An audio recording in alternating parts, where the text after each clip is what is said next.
Hello and welcome to this webinar on insolvency and tax disputes. My name is Ben Elliott. I'm a barrister at Pump Court Tax Chambers. I specialise in tax law and tax-related insolvency, and in addition to advising and representing taxpayers, liquidators and directors, I'm a member of the Attorney General's panel and therefore represent HMRC in the High Court enforcing tax debts as well. And today I'm joined by Ashwin Modi of Ashteds. Yes, good morning, Ben. I'm a solicitor of some 30 years experience dealing with, in the main, insolvency matters. I've got a particular specialism built up over a number of years now, and particularly over the last few years in relation to liquidations, bankruptcies arising from tax schemes entered into by directors. Okay, thanks, Ash. So, kick-off question, why are we giving this talk now? Why is the interaction between tax and insolvency particularly important in 2019?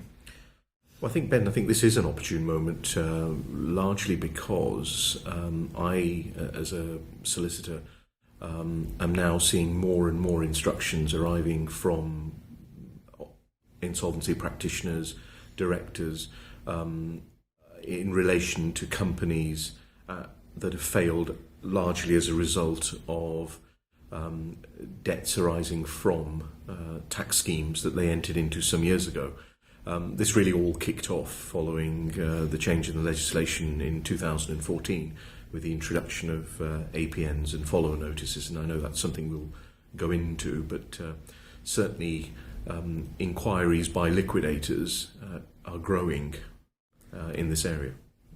And that's certainly my experience as well. I think the reason for that is from the tax side. We've had quite a tidal shift in the last couple of years, and we are effectively the end of an era of a certain type of tax avoidance. The type of arrangement in particular, which has reached its extinction, is attempts to pay bonuses to employees without incurring income tax and NIC liabilities.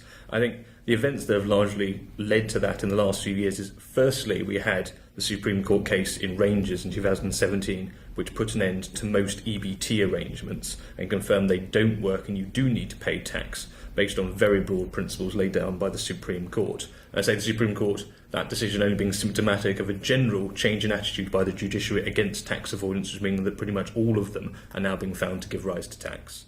The second reason is we've had HMRC's new powers, APNs and follower notices, which have intimidated many taxpayers into settling their affairs, as they were intended to, and we'll talk about them a little bit later.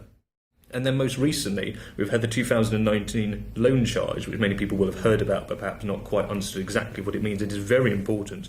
Without going into too much detail, I think it goes beyond the scope of this talk, it means that taxpayers who entered into these schemes are now subject to tax, even if they weren't at the time they first entered into the scheme. So it's highly retrospective legislation, but very effective for getting people to settle and incur liabilities.